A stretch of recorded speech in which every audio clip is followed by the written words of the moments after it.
La sonda espacial de la Administración Nacional de Aeronáutica y del Espacio Nuevos Horizontes comenzó su misión en 2006. Durante este tiempo, ha reunido para nosotros una enorme cantidad de datos útiles, incluyendo fotografías de Júpiter y sus lunas. Sin embargo, cuando en 2015 llegó a Plutón, superó las expectativas más audaces. Nuevos Horizontes estuvo lo suficientemente cerca como para tomar imágenes de alta calidad. Los científicos todavía están procesando los datos de esa misión. Además, esta sonda hizo que los científicos reflexionaran. ¿Realmente sabemos qué es Plutón? ¿De verdad es un planeta enano, desértico y frío? ¿Existe un océano de agua líquida bajo la superficie de Plutón? ¿Y por qué hay dunas de hielo en la superficie del planeta? El objetivo principal de la misión Nuevos Horizontes era estudiar Plutón. En ese entonces, todavía se consideraba un planeta y aún no podíamos observar su superficie de cerca. El camino hacia Plutón es largo, por lo que fue necesario buscar formas para que Nuevos Horizontes llegaran a su destino más rápido. Así, aproximadamente 9 horas después del lanzamiento, la sonda alcanzó la órbita de la Luna. Nuevos Horizontes pasó cerca de otros planetas del sistema solar. Nos envió imágenes de Júpiter y sus satélites. Pero lo más importante es que, estando a una distancia de 2,3 millones de kilómetros del gigante gaseoso, Nuevos Horizontes quedó bajo la influencia de la gravedad del planeta. Esto ayudó a reducir el tiempo de vuelo hacia Plutón. Inicialmente, el trayecto habría tomado 14 años, pero así se redujo a 9. Sin embargo, aún quedaba un largo camino por recorrer. Por eso, durante un tiempo, el aparato fue puesto en modo de ahorro de energía, en un estado llamado hibernación. Esto se hizo para comprobar si todos los componentes funcionaban correctamente. Desafortunadamente, no se pudieron evitar algunos problemas técnicos. En ese momento, Nuevos Horizontes ya se había alejado de la Tierra a una distancia de 5.000 millones de kilómetros. También estaba a una distancia enorme del Sol. En consecuencia, el aparato no recibía suficiente energía solar. Esto provocó problemas de comunicación. La situación no mejoró, ya que la sonda se alejaba cada vez más. La señal nos llegaba con un retraso considerable. Sin embargo, también hubo momentos positivos. Al acercarse a Plutón, el nivel de detalle de las imágenes tomadas por Nuevos Horizontes aumentaba. En ese momento, la nave espacial descubrió 2 satélites de Plutón que antes eran desconocidos: Estigia y Cerbero, o de otra manera, Kerber. Esto daba razones para pensar que el planeta enano podría tener aún más satélites no descubiertos, así como una mayor cantidad de polvo y rocas espaciales. Inicialmente se pensaba que había mucho menos. Este hecho representaba una amenaza adicional para Nuevos Horizontes. El aparato podía averiarse, por ejemplo, debido al polvo espacial. Se podía usar la antena del aparato como escudo protector. Sin embargo, había otra opción: acercarse al planeta enano más de lo que los científicos habían planeado. Así se podía entrar en una zona con menos polvo y fragmentos de roca, opción que eligieron los científicos. Sin embargo, las dificultades continuaron. 10 días antes del máximo acercamiento a Plutón, se perdió comunicación con el aparato. Por fortuna, los científicos tuvieron suerte. Pudieron solucionar el problema, ya que se trataba de una sobrecarga del sistema. De manera preventiva, extrajeron algunos datos importantes en caso de que algo irreparable le sucediera a Nuevos Horizontes. El 15 de julio de 2015, Nuevos Horizontes informó a la Tierra que la maniobra se había realizado con éxito. Al acercarse a 7.800 kilómetros del planeta enano, tomó cientos de imágenes y también estudió su atmósfera. La sonda espacial realizó su trabajo de manera excelente. Aquí está Caronte, uno de los satélites de Plutón, el propio planeta enano desde diferentes ángulos y, por supuesto, la famosa mancha en forma de corazón en Plutón. Sin embargo, todos estos datos se enviaron a la Tierra a una velocidad de 1 o 2 kilobits por segundo. Para transmitir 6,25 gigabytes se necesitaron 15 meses. A pesar de todas las dificultades, obtuvimos datos realmente únicos. La espera valió la pena. Pudimos aprender más sobre el relieve montañoso del planeta enano. Descubrimos que hay picos que alcanzan los 3.500 metros de altura. También hay cordilleras de montañas heladas. Se supone que su antigüedad no supera los 100 millones de años. Esto da motivos para suponer que en el planeta enano ocurrieron procesos geológicos relativamente recientes. También es interesante observar la atmósfera de Plutón. Se puede notar una capa de neblina a 200 kilómetros sobre la superficie. Se forma durante el proceso de descomposición del metano bajo la acción de la radiación ultravioleta. Después aparecen otros gases, como el acetileno y el etileno. Son estos gases los que en las zonas más frías de la atmósfera se convierten en neblina helada. La influencia de la atmósfera en Plutón es significativa. Por ejemplo, las áreas de color rojo se formaron bajo la influencia de hidrocarburos gaseosos. Cerca de una zona roja tan grande, en la llanura del satélite, se encuentra el famoso corazón de Plutón, la región de Tombaugh. Es un enorme glaciar compuesto principalmente de nitrógeno. Sobre esta región no sabemos mucho. Tampoco conocemos su origen. Es posible que el glaciar se haya formado en el lugar de un cráter de impacto. Es interesante que en Plutón el hielo pasa directamente al estado gaseoso. Esto se llama sublimación. Simplemente, la temperatura no permite que el hielo se derrita y pase al estado líquido. En la superficie del glaciar se ha notado que el hielo de nitrógeno ahí adquiere la forma de figuras geométricas. ¿Por qué sucede esto? Es posible que sea resultado no solo del proceso de sublimación, sino también de la distribución desigual del hielo. Los científicos también tienen preguntas sobre la ubicación de la llanura del satélite. Existe una versión que dice que esta área se desplazó en el pasado. Este proceso se llama deriva polar. Si esto es cierto, esta área podría influir en la rotación de Plutón. En el corazón de Plutón se observan algunas anomalías gravitacionales. Es parecido a cuando a un objeto redondo se le pega algo masivo de un lado. ¿Qué es lo que le da tanta masa a la llanura del satélite? Se supone que debajo de ella hay un océano interno. Y esto tiene sentido, ya que Nuevos Horizontes descubrió signos de actividad tectónica reciente, lo que podría ser una señal indirecta de que alguna vez existió un océano. Después de determinar la densidad aproximada del planeta enano, los científicos descubrieron que bajo la superficie de Plutón podría haber una capa de material fundido y pegajoso, cuya estructura se parece al alquitrán. Lo más probable es que al principio fuera alguna sustancia orgánica, probablemente carbón. Bajo presión y temperatura, la sustancia cambió sus propiedades. Esta capa puede medir hasta 100 kilómetros y mezclarse con el océano subterráneo. Pero si en Plutón hay un océano subterráneo, ¿por qué el agua no se ha congelado? El planeta enano se formó a partir de polvo cósmico, rocas y hielo que poco a poco se fueron acumulando en un solo lugar. Cuando Plutón se formó como planeta, el calor generado durante el proceso pudo haber derretido fragmentos de hielo. Sin embargo, esta teoría solo funciona si durante la formación realmente se liberó calor. Como saben, cuando el agua se congela, se expande, lo que provoca la aparición de grietas en la superficie. Esto habría ocurrido si el inicio de Plutón hubiera sido caliente. Si, por el contrario, el inicio hubiera sido frío, en la superficie se habría producido compresión.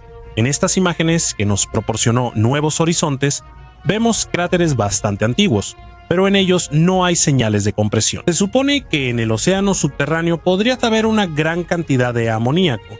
El amoníaco no tiene color, pero sí un olor característico. Sin embargo, lo interesante es que cuando el amoníaco reacciona químicamente con el agua, ayuda a mantener su temperatura más alta de lo que podría ser normalmente. Si esto es cierto, entonces también podría haber un océano interno en otros planetas del sistema solar. Si es así, seguramente lo sabremos en el futuro.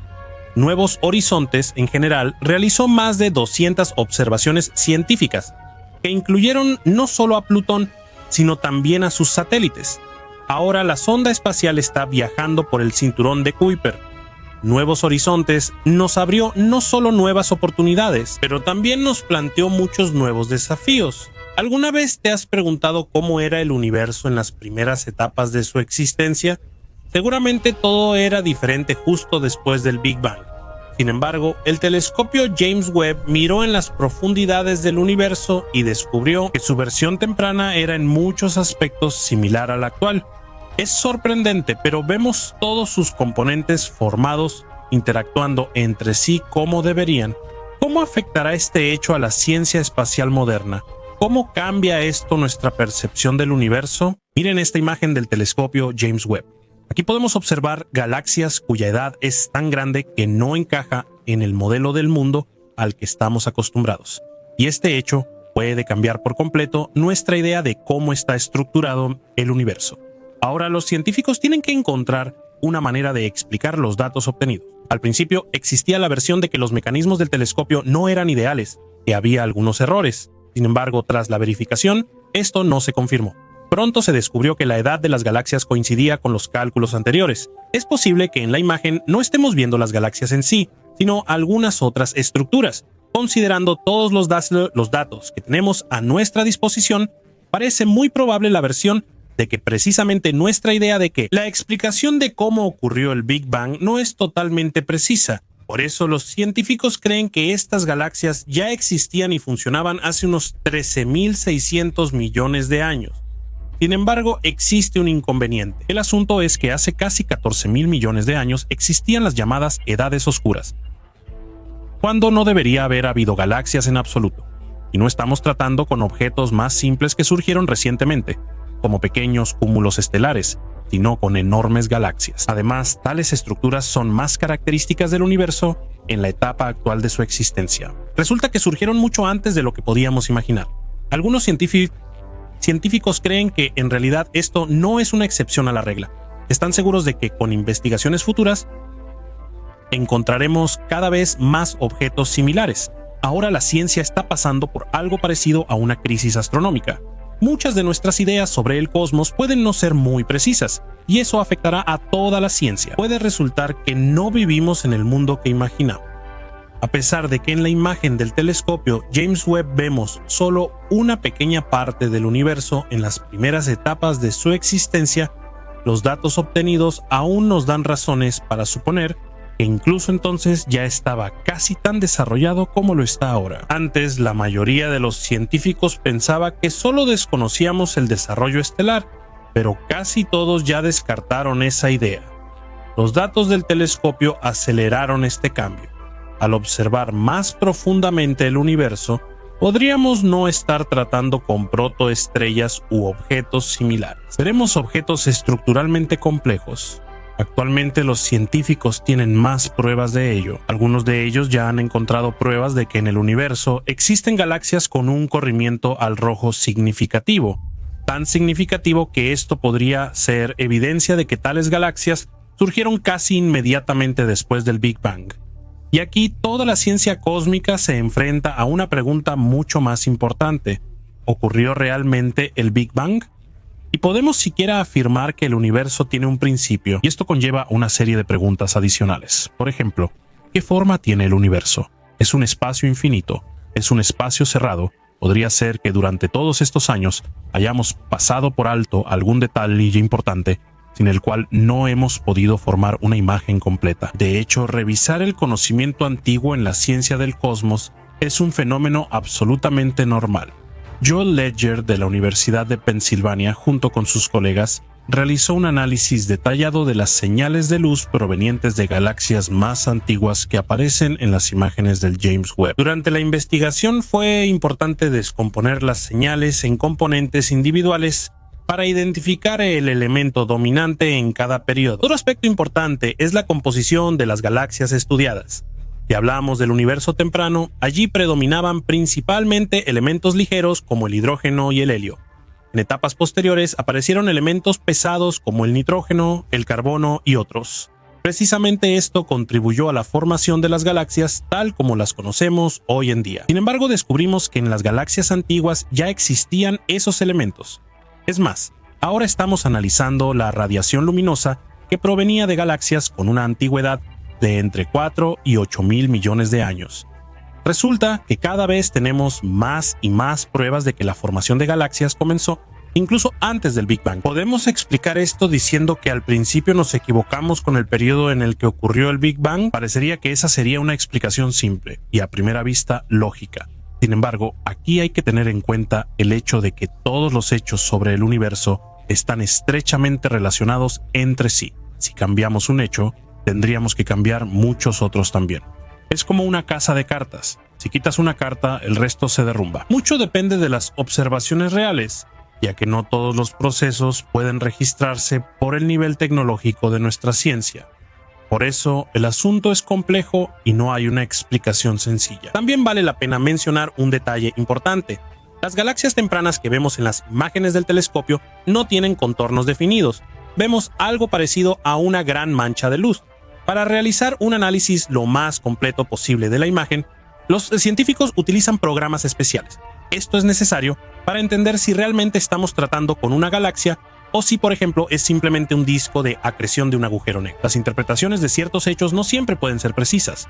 Por ejemplo, en su momento, el astrónomo estadounidense Edwin Hubble, en cuyo honor se nombró el famoso telescopio, al observar galaxias, descubrió que la expansión constante es característica del universo. Sus observaciones también influyeron en la investigación del astrónomo Alan Guth, quien en la década de los 80 propuso la teoría de la inflación del universo. Se suponía que precisamente gracias al proceso de inflación, el espacio cósmico se volvió en su mayoría homogéneo. Sin embargo, con el tiempo nos convencimos de que el universo no es tan homogéneo como se pensaba antes. Es posible que Edwin Hubble simplemente haya interpretado incorrectamente los datos obtenidos, o tal vez le faltaba una pieza importante del rompecabezas para tener el panorama completo. Es increíble que ahora tengamos la oportunidad de literalmente levantar el velo del pasado del universo. Podemos procesar señales de luz de hasta 13.700 millones de años.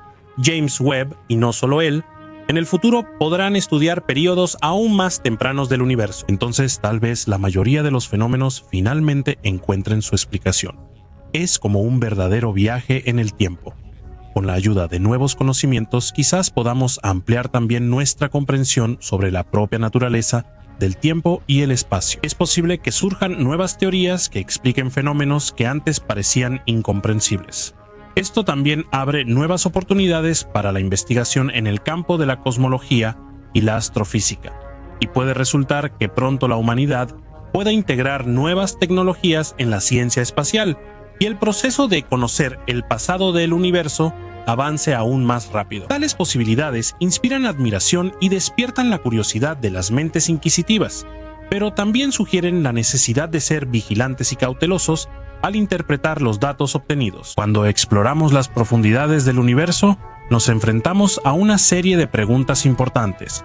¿Qué hacer con las contradicciones a las leyes fundamentales de la física clásica? ¿Qué propiedades de la materia y la energía existen en diferentes niveles, incluso a nivel microscópico?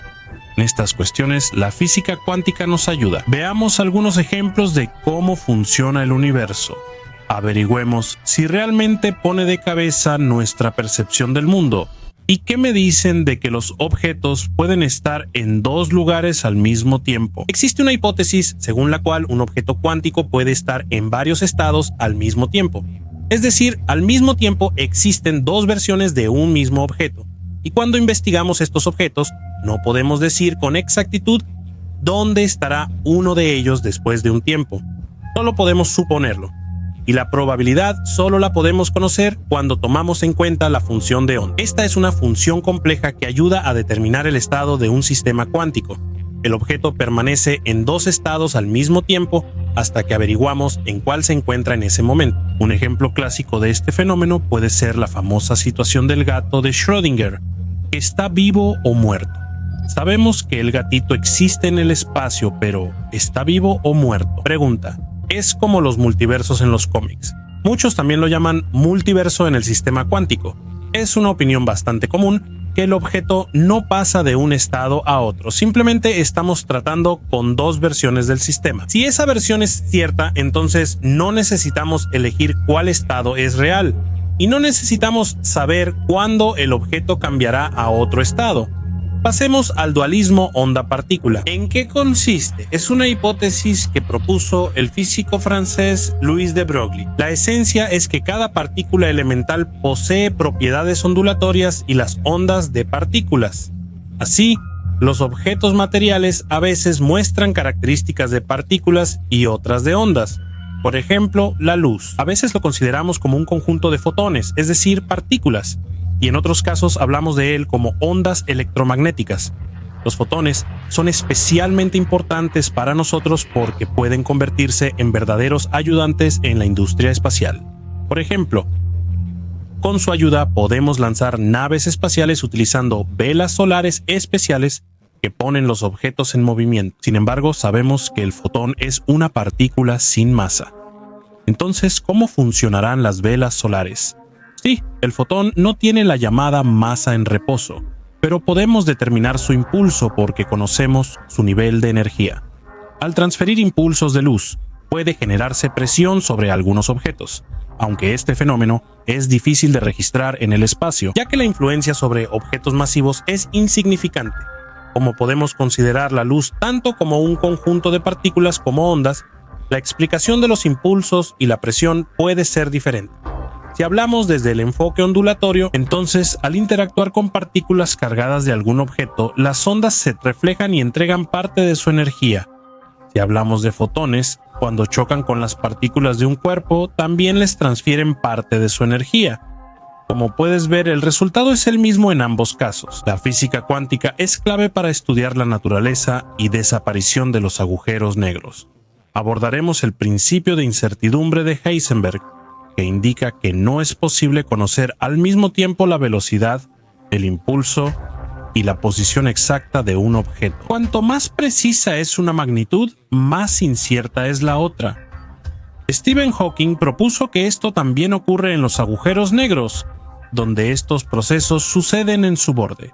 Una partícula escapa como radiación y la otra es absorbida por el agujero negro. La radiación ocurre de manera cada vez más intensa, lo que lleva a la contracción gradual del horizonte de eventos. Y, según Hawking, el agujero negro pierde masa hasta tal punto que simplemente se evapora. Para estudiar los cuerpos celestes, tampoco podemos prescindir de la física cuántica. Hablemos de los niveles de energía. La esencia de estos es que representan el tamaño de la órbita de los electrones, y ese tamaño está determinado de antemano. Si el nivel aumenta, el electrón compensa el tamaño de la órbita absorbiendo una partícula de luz. Si la situación es la opuesta, es decir, el electrón pasa a un nivel de energía inferior, simplemente expulsa un fotón. De esta manera, el tamaño de la órbita disminuye. ¿Cómo nos ayuda esto en la investigación de las estrellas?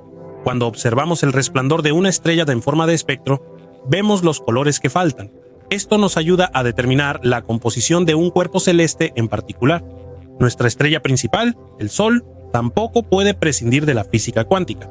Dos protones que tienen cargas positivas chocan entre sí, pero de inmediato se repelen. Surge la llamada barrera de Coulomb, que sirve como obstáculo para los protones. Después de eso, no pueden avanzar ni tampoco entrar en el núcleo atómico. En ese caso, la fusión nuclear simplemente no puede ocurrir, pero si hablamos de ondas, la situación cambia radicalmente. El protón ya puede atravesar la barrera. A esto lo llamamos efecto túnel. Ocurre cuando la energía total de la partícula, por ejemplo de un protón, es menor que la altura de la barrera. La paradoja es que esto parece contradecir la ley de conservación de la energía de las partículas. Sin embargo, como vemos, en la física cuántica esto resulta posible. Este proceso es especialmente importante para nosotros porque si la fusión termonuclear desapareciera, el Sol también comenzaría a apagarse, se reduciría de tamaño, mientras que la densidad aumentaría. Esto pondría en marcha el principio de Pauli. Según este principio, algunas partículas llamadas fermiones no pueden estar al mismo tiempo en el mismo estado cuántico. La gravedad puede empujar a las partículas hacia esto, lo que provoca resistencia. Todo esto lleva a la aparición de enanas blancas. Probablemente te cueste creerlo, pero la física cuántica también se cruza con la biología. Científicos de la Universidad de Oldenburg realizaron un experimento para analizar cómo reaccionan las aves al campo magnético. Según una teoría, una proteína especial llamada criptocromo, presente en la retina y fotosensible, les ayuda a orientarse. La cantidad de criptocromos cambia dependiendo de la hora del día. La excepción es la proteína Cry4. Su cantidad aumenta cuando las aves migran. Para investigar, los científicos usaron gallinas, palomas y petirrojos. Estas aves migratorias viajan largas distancias hasta África para el invierno. En el criptocromo de los petirrojos, bajo luz, surgen electrones radicales que los hacen muy sensibles al campo magnético. En el cerebro del ave surge algo parecido a un mapa del campo magnético donde los polos están marcados como pequeños puntos rojos.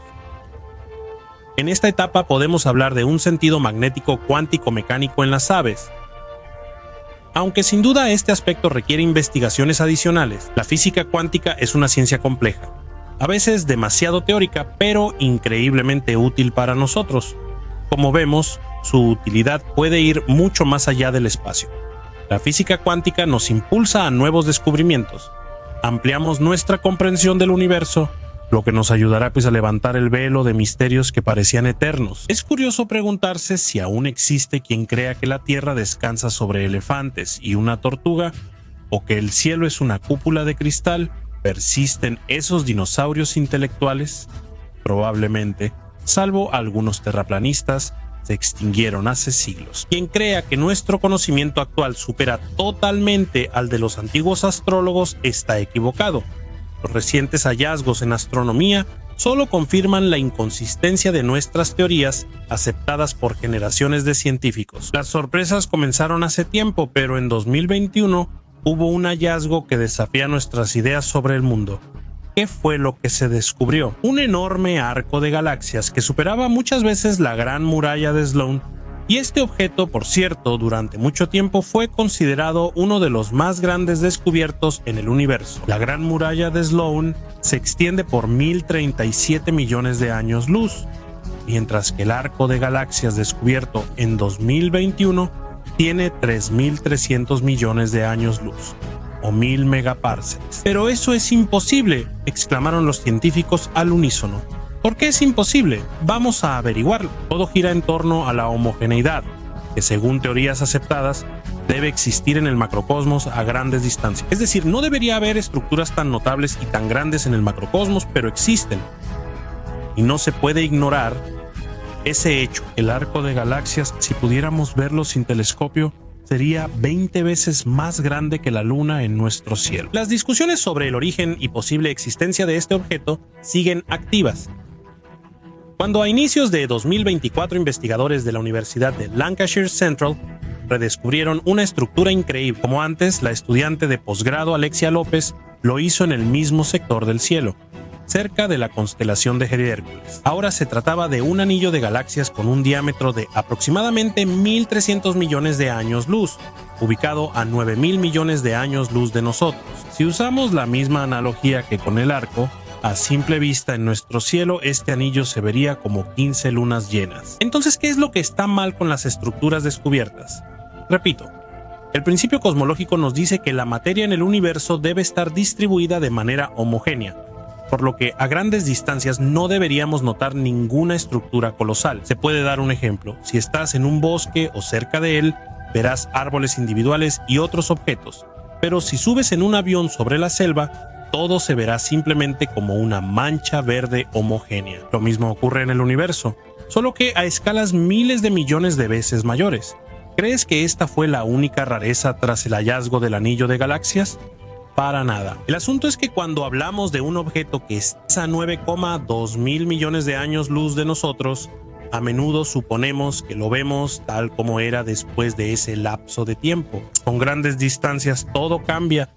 Debemos considerar la expansión del universo, así que probablemente el anillo de galaxias sea más antiguo, aunque esto tampoco es muy probable. En el universo joven no podían formarse tales estructuras. Entonces, ¿astrofísicos y científicos han estado equivocados todo este tiempo? Si no, ¿por qué estos objetos no encajan en ninguna de las teorías cosmológicas aceptadas?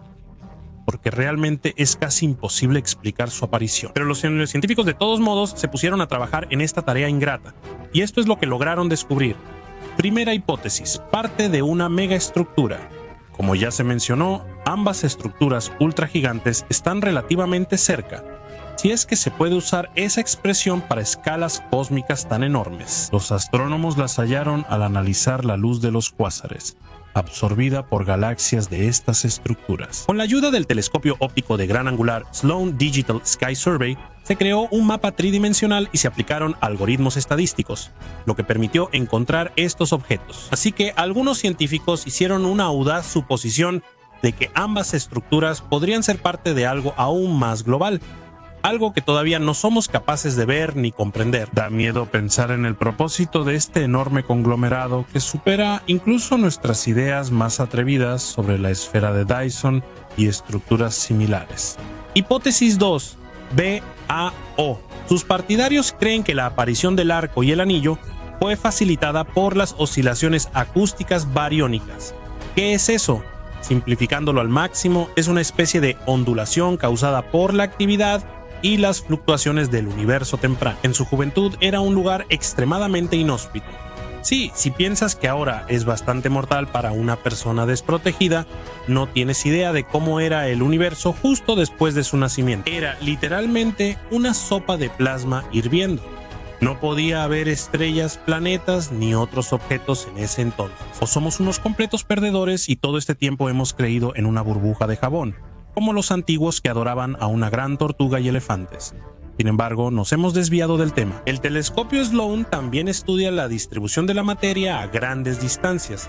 Por eso se han tomado como base precisamente sus datos. Algunas teorías dicen que las interacciones gravitacionales con las ondas del plasma primigenio del macrouniverso recién nacido generaban en el espacio las llamadas ondas.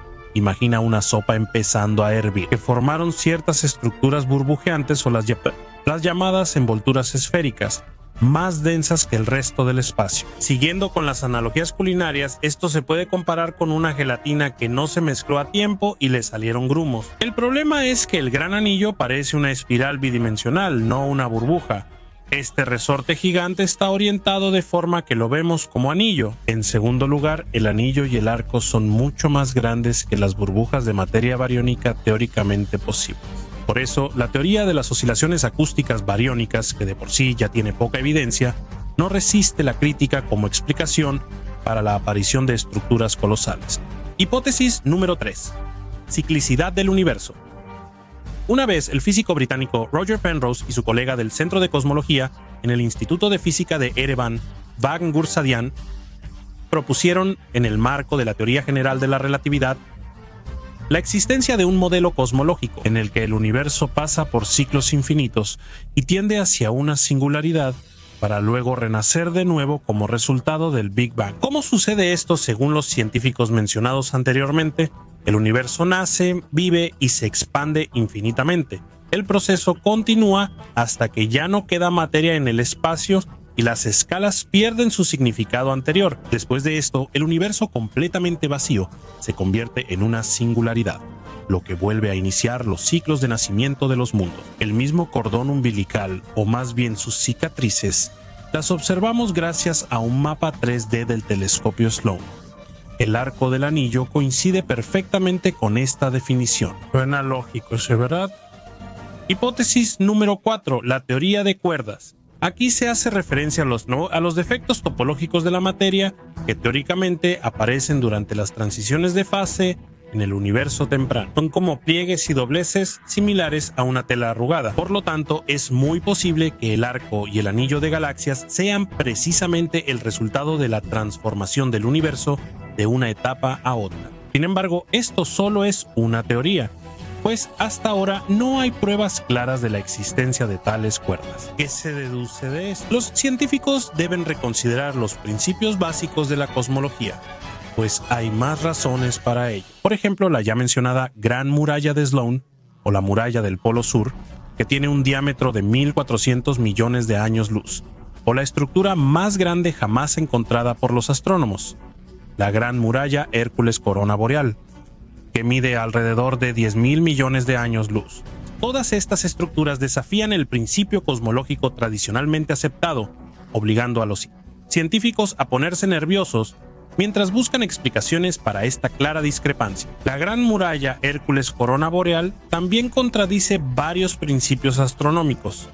Como está a 10.000 millones de años luz, la observamos como era en ese entonces, como era hace 10.000 millones de años, sin tener en cuenta la expansión del universo de la que se habló anteriormente, es decir, aproximadamente 3.800 millones de años después del Big Bang. Pero el modelo de evolución que existe hasta hoy no permite la formación de estructuras masivas en esa etapa temporal. Prácticamente todos los castillos construidos por los científicos en este tiempo empiezan a desmoronarse.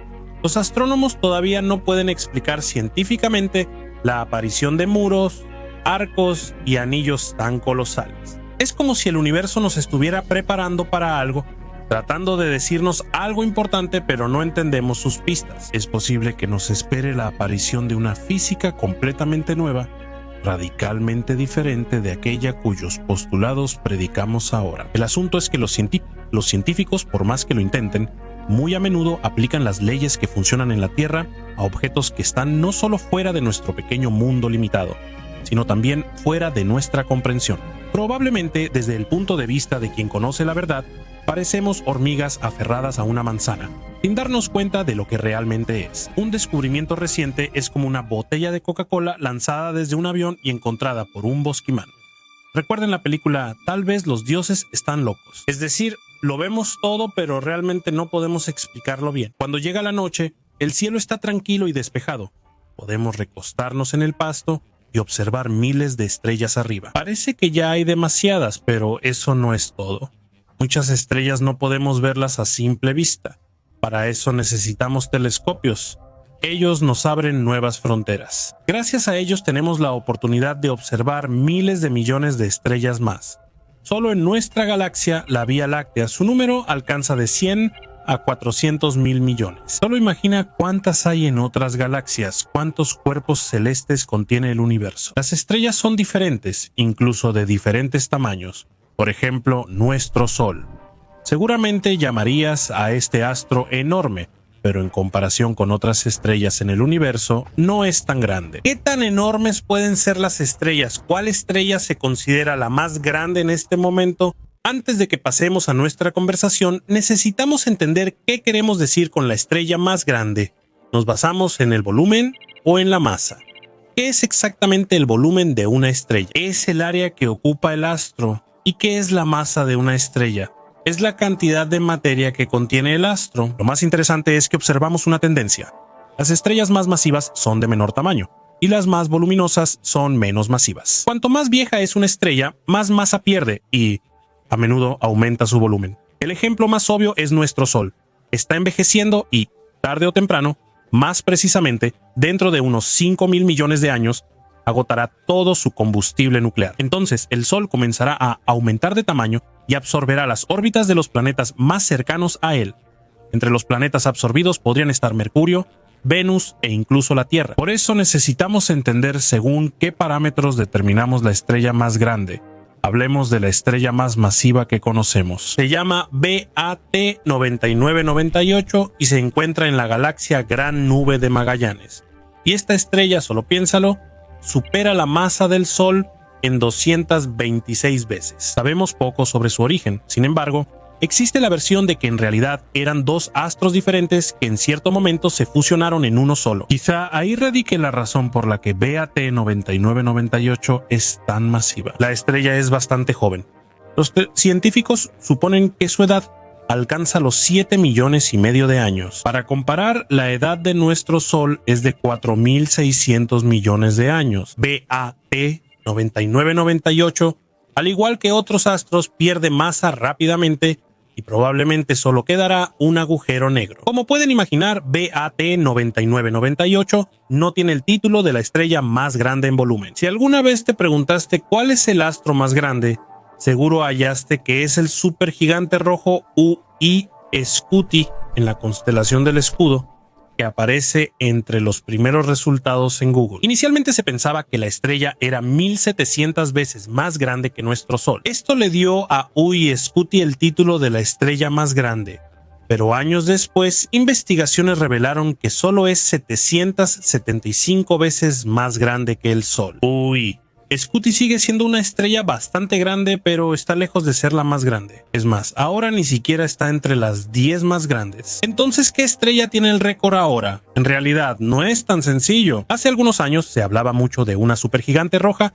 llamada Stephenson 218, que se encuentra en nuestra galaxia, la Vía Láctea, en el cúmulo Stephenson 2. Según las estimaciones de los científicos, podría ser tan enorme que ocuparía casi todo el sistema solar. Para rodear completamente una estrella así, necesitaríamos 9 horas si viajáramos a la velocidad de la luz.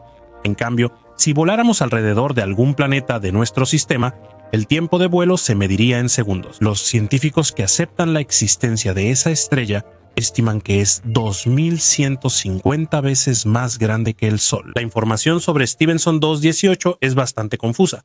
Los opositores a esta teoría afirman que contradice la teoría de la evolución estelar.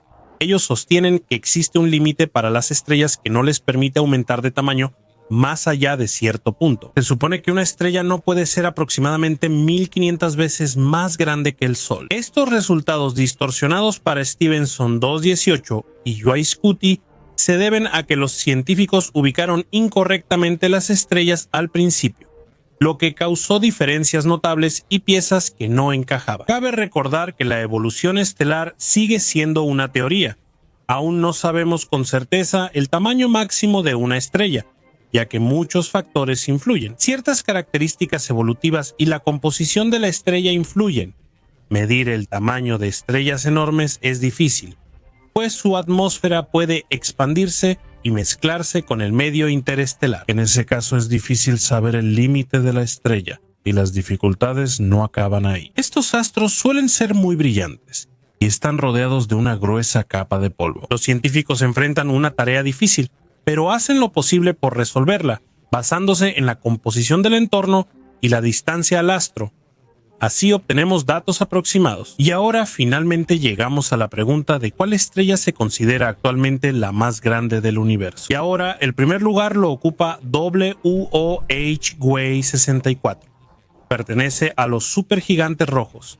La estrella se encuentra en la Gran Nube de Magallanes, a 160.000 años luz de nuestro planeta. WOH 64 es unas 1540 veces mayor que el radio del Sol. Si colocáramos la estrella en el sistema solar, alcanzaría la órbita de Júpiter. Se supone que WOH 64 casi ha agotado por completo su combustible nuclear, por lo que se encuentra en las últimas etapas de la evolución estelar.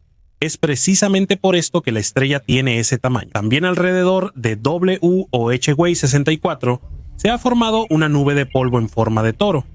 Su diámetro alcanza un año luz. La nube está compuesta principalmente de lo que la estrella ha expulsado a lo largo de su ciclo de vida. Si se utilizara todo el material acumulado en la nube, sería suficiente para crear 9 copias del sistema solar. Parece que ahora la situación definitivamente se ha aclarado. Ahora sabemos que WG 64 es la estrella más grande del universo, ¿verdad? Pero en realidad no es tan simple. Probablemente WOH 64 no sea el astro más grande. Se han realizado otras investigaciones que concluyeron que las dimensiones en realidad son completamente diferentes. Es decir, la situación para nosotros sigue siendo bastante incierta. Sin embargo, sabemos con certeza que en el universo existen muchos astros gigantes, aunque por ahora no podemos saber cuál de ellos es el más grande. No contamos con suficientes datos, conocimientos ni tecnología. En el futuro, esto podría cambiar. Bajo el cielo infinito, enmarcado por un encanto misterioso, nos sentimos como pequeñas partículas en el vasto universo. Esos enormes astros cuyos misterios tratamos de descifrar son antorchas enigmáticas que iluminan el camino a las profundidades inexploradas del universo. En cada estrella titilante en el cielo nocturno se esconden secretos y potenciales incomprensibles. A pesar de todos nuestros esfuerzos, el mundo de las estrellas sigue lleno de misterios y anomalías enigmáticas, lo que nos acerca aún más a él y nos invita a seguir explorando y sumergiéndonos en sus vastos e infinitos espacios. Cada avance en comprender la naturaleza del cosmos nos acerca a entender nuestro lugar en este mundo asombroso y a descubrir nuevos horizontes de conocimiento. La combinación de los misterios estelares y el deseo humano de conocimiento nos deja en la búsqueda de respuestas que brillan como estrellas en la infinita oscuridad del universo. ¿Y tú qué piensas? ¿Cuánto tiempo crees que pasará antes de que sepamos cuál es la estrella más grande del universo?